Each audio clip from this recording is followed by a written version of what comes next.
students, again I am here with the next topic. As you know that in the previous class we discussed how to calculate the empirical formula, है ना? We discussed the whole process of calculation of empirical formula in the previous class, and in the previous class, as I told you, with the help of empirical formula we also find out the molecular formula. So in today's class we discussed the determination of molecular formula with the help of empirical formula.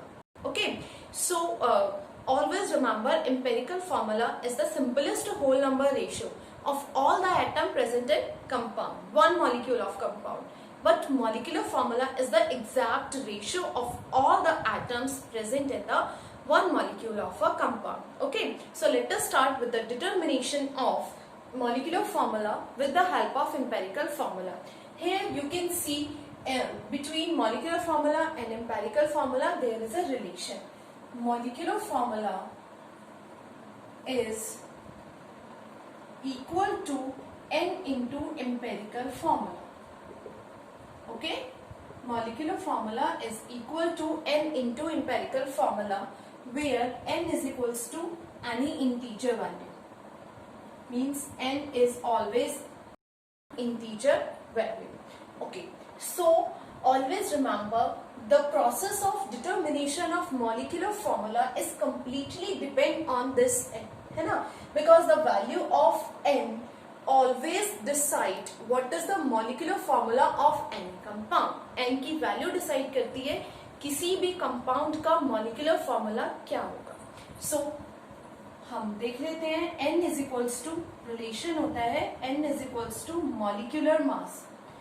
You can take place molar mass in place of molecular mass. Okay, because as I told you when we were discussing the mole concept, molar mass, molecular mass, atomic mass, they all are same, but dependent on the condition of question given. Okay, so n is equals to molecular mass divided by empirical formula mass.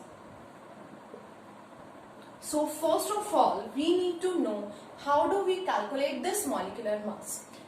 For molecular mass, we have three conditions. First condition, molecular mass is directly given in the question itself. Its value is directly given in the question itself. Its value is always given in U. U means atomic mass unit. Okay, means the molecular mass or the molar mass of the compound is 20U, 40U, 50U, 110U, whatever. Okay, so first condition is the molecular mass is directly given in the question.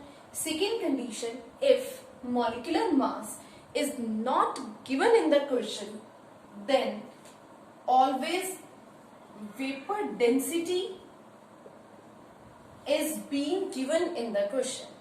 Okay, molecular mass नहीं दिया होगा तो आपको vapor density given होगी. As you know that हमने vapor density का relation पढ़ा है कब, जब हमने एवोगैड्रो हाइपोथेसिस की एप्लीकेशंस पढ़ी थी. So we know that molecular mass or molar mass. We know that molecular mass और मोलर मास, मैं बार बार बोल रही हूँ, डोंट बी कंफ्यूज्ड कि मॉलिक्यूलर मास क्या है, मोलर मास क्या है. They both are same. Molecular mass is equals to 2 into vapour density. So इस रिलेशन से भी हम मॉलिक्यूलर मास फाइंड आउट कर सकते हैं. दो कंडीशंस हो गई आपके सामने. फर्स्ट कंडीशन क्या है, मॉलिक्यूलर मास डायरेक्टली क्वेश्चन में गिवन हो सकता है.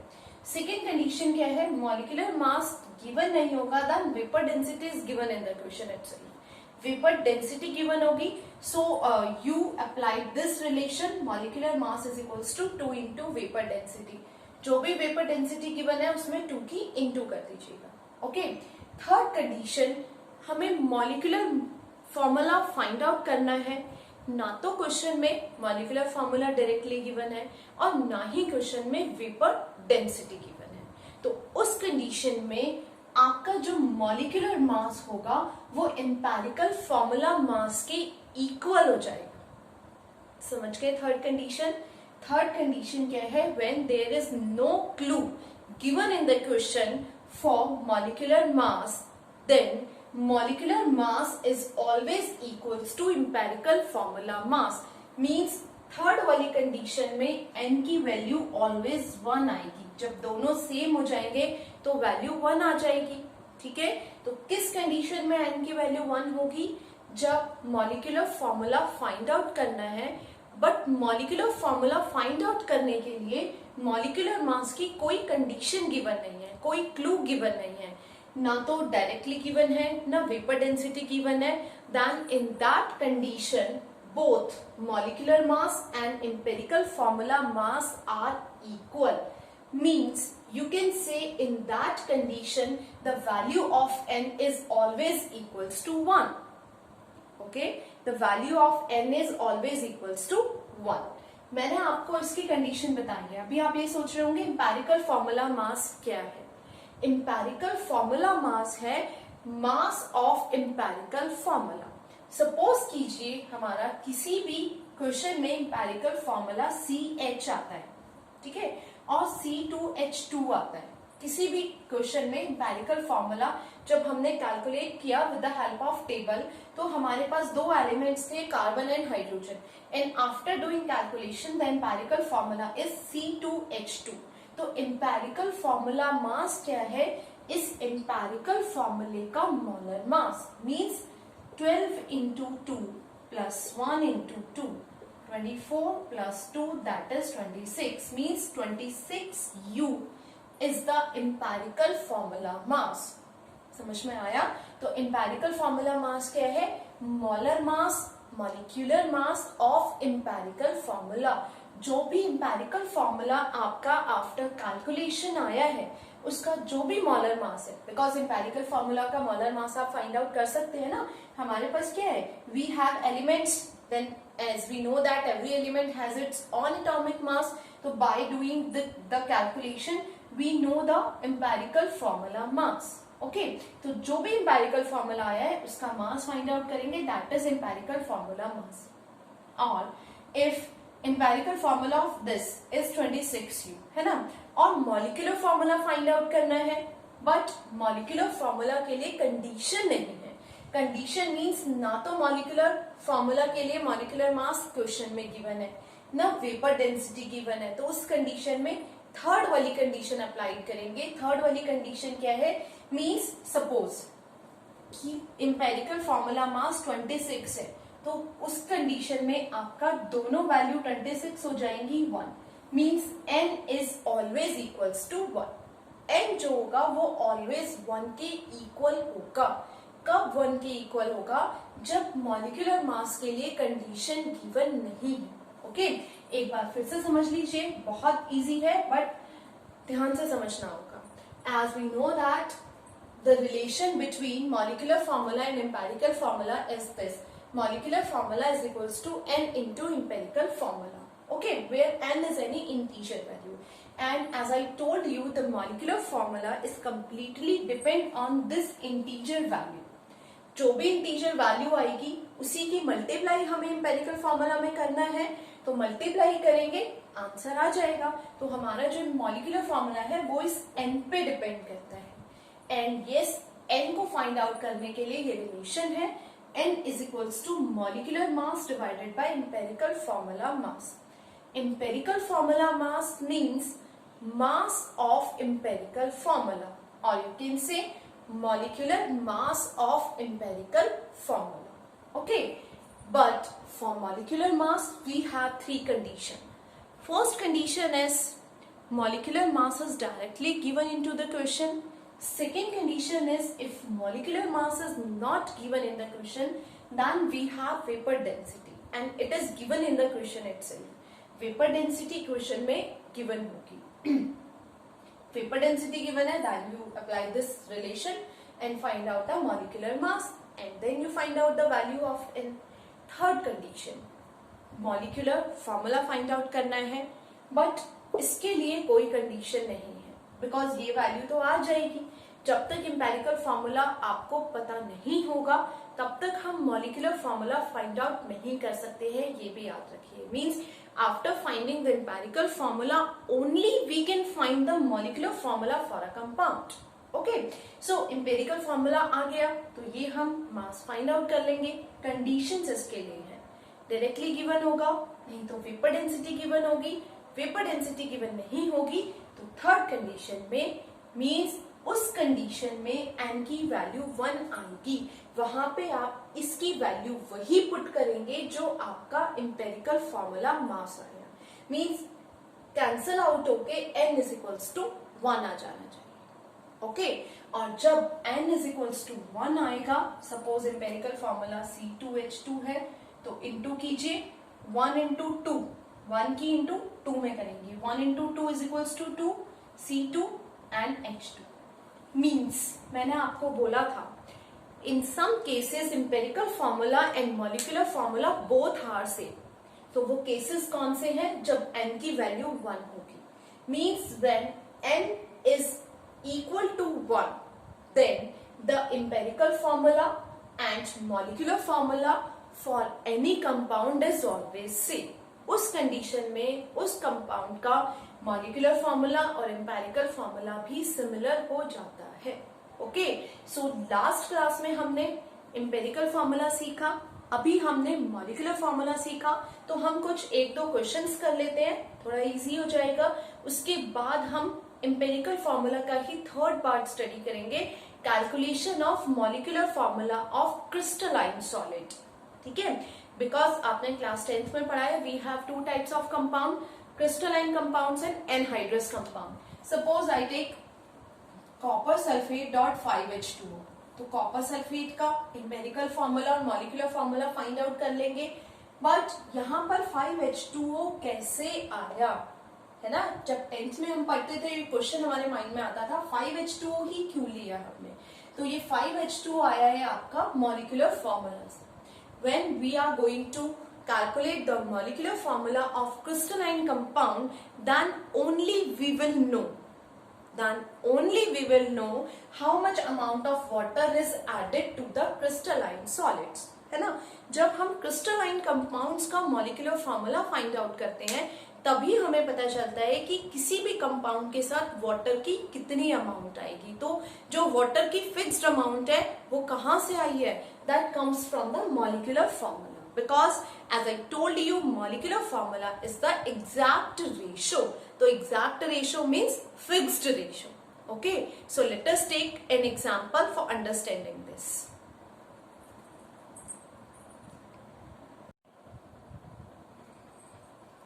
Here you can see the question. Okay, I wrote a question. The question is the molecular mass of benzene is 78 AMU. Its percentage composition is 92.31% carbon and 7.69% of hydrogen. Determine the molecular formula of benzene. Here you can see benzene has been given, means the name of the compound is given, but in many of questions the question is like that the molecular mass of a compound means name of compound is not given. Okay, हो सकता है बहुत सारे questions में आपको name of compound given ही ना हो, यहाँ पे बेंजीन गिवन है, तो बेसिकली हमें करना क्या है, we need to find out the molecular formula of benzene, and as we know that for finding out the molecular formula first of all we need to calculate the empirical formula for this compound. Okay, so let us start for calculating empirical formula or to find out the empirical formula. First is elements are two. First is carbon and second is hydrogen. Okay, next one you can see percentage of carbon is 92.31 and percentage of hydrogen is 7.69. See students, when you are going to find out the percentage, or if the percentage is directly given into the question, it must necessary then you need to check the sum of the percentage. The sum of the percentage of all the elements is equal to 100. It must be equal to 100. Okay, here the percentages are directly given, but somehow हो सकता है printing mistake हो, ये 1 है, हो सकता है ये 7 की 7 हो, प्रिंटिंग मिस्टेक में 1 हो गया हो, है ना। ऐसी बहुत सारी छोटी छोटी चीजें हैं जो बहुत रेयरली होती हैं, बट यस हो सकती है, तो बहुत इंपॉर्टेंट है कि आप परसेंटेज का सम चेक कर लें। और if we are going to find out the percentage by ourselves then it's mandatory, है ना। हम अगर अपने आप परसेंटेज फाइंड कर रहे हैं तो और भी इंपॉर्टेंट हो जाता है परसेंटेज के सम को चेक करना। If it must be equal to 100 then it's okay. If it is not equal to 100, it means somehow there is a problem in our calculation. Okay, because percentage correct नहीं आएगी तो आगे की सारी calculation गलत हो जाएगी. Okay, so third is atomic masses.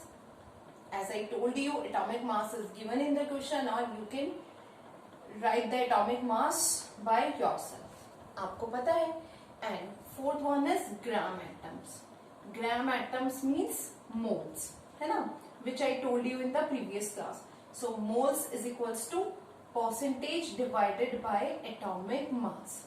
Percentage is 92.31. It is divided by 12, and 7.69 is divided by 1. So when you are going to divide 92.31 from 12, then the answer is 7.69, and here the answer is C. The most important thing when you are going to find out the gram atoms, make sure that all the elements have equal significant figures in their gram atoms, है ना. ये make sure कर लीजिए, ये important है कि अगर आपने फर्स्ट वैल्यू को डिवाइड करते हुए पॉइंट के बाद 2 प्लेसेस तक लिया है तो कोशिश कीजिए कि आप सारी वैल्यूज को डिवाइड कर रहे हैं तो पॉइंट के बाद सिमिलर डिजिट तक लें. और बहुत इंपॉर्टेंट है, अगर कहीं पे भी डिवाइड में 1 आ रहा है तो आंसर 1 आएगा, तो मींस आंसर वही आएगा जो उसकी डिवाइड कर, जो उसकी परसेंटेज है. तो इसके अकॉर्डिंग भी आप चेक कर सकते हैं, जिसके भी डिवाइड में 1 है तो पॉइंट के बाद हम उसी के अकॉर्डिंग प्लेसेस तक वैल्यूज ले सकते हैं. But you need to make sure that all the gram atoms have equal significant figure. Equal significant figure हो जिससे आगे calculation में problem नहीं आए. Next one is molar ratio. What is molar ratio? For finding molar ratio, we need to divide the gram atoms by the smallest gram atom amongst them. है ना. इन्हीं में से जो सबसे छोटा ग्राम एटम है उससे जितने भी एलिमेंट्स हैं सबके ग्राम एटम्स को डिवाइड कीजिए. यहाँ पे 2 है, वैल्यू सिमिलर है, it means the number of molar atoms और molar ratio is equals to 1. So no need to do anything in simplest whole number ratio, है ना. ना तो हमें इसको रेज करने की जरूरत है और ना ही स्मॉलेस्ट इंटीजर से इनटू करने की जरूरत है, because our number is whole number. Whole number है पहले से ही. Okay, so what is the empirical formula? Empirical formula for this compound is C/S is 1:1 और C1H1 means CH. 1 हम लिखते नहीं है, so CH. Okay, now what we need to do? We need to do the calculation for molecular formula. Molecular formula is equals to N into empirical formula. As we know that molecular formula is equals to N into empirical formula. Okay, so first of all we need to do the calculation to find out the N integer value. As we know that N is equals to molecular mass divided by empirical formula mass. Molecular mass is given in question, that is 78U. Empirical formula mass is the mass of this empirical formula. Here you can see this is our empirical formula. So empirical formula mass is the mass of carbon and hydrogen. Means 12 plus 1, that is 13. And we know that 13 6 are 78. Okay. So the value of N is 6. Okay, so the molecular formula is 6 into CH. As I told you, CH means C1H1. So multiply 6 into this one and this one. C6 and H6. 6 ones are 6, 6 ones are 6. So the molecular formula of benzene is C6H6 and empirical formula of benzene is CH. Here you can see the difference between molecular formula as well as empirical formula, है ना. molecular formula और empirical formula दोनों में आप difference देख सकते हैं.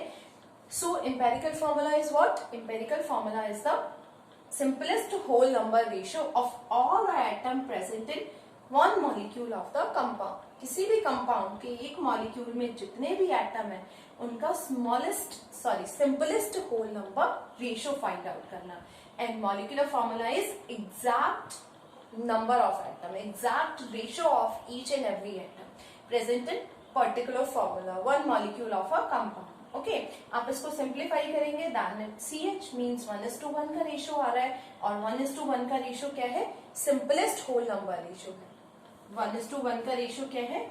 Simplest whole number ratio है और ये सिंपलेस्ट होल नंबर रेशियो हमें कहाँ से मिला है? That from the empirical formula. Okay, so you can see the difference between empirical formula and molecular formula. Here we need to find out the simplest whole number ratio. Here we need to find out the exact ratio. Okay, मैंने आपको बताया molecular formula and empirical formula might be same, but only in one condition when the value of n is 1. n अगर 1 होता तो CH ही answer आता, CH answer आता, then उस condition में empirical formula and molecular formula both are similar, both are same. Okay, so इस पे based questions try कीजिए जिसमें empirical formula as well as molecular formula find out करना हो. Okay, in next class में we will discuss how to calculate the molecular formula of crystalline solid. Crystalline solid means how do we prove that or how do we know that कि what how much amount of water is being added to the particular compound, है ना. किसी भी anhydrous compound के साथ कितनी water की amount add करते हैं, पर्टिकुलर एक फिक्स्ड अमाउंट होती है जिससे वो क्रिस्टलाइन सॉलिड बन जाता है. तो नेक्स्ट क्लास में हम फाइंड आउट करेंगे the molecular formula of crystalline solid. Okay, till then इसको पढ़िए. Good bye.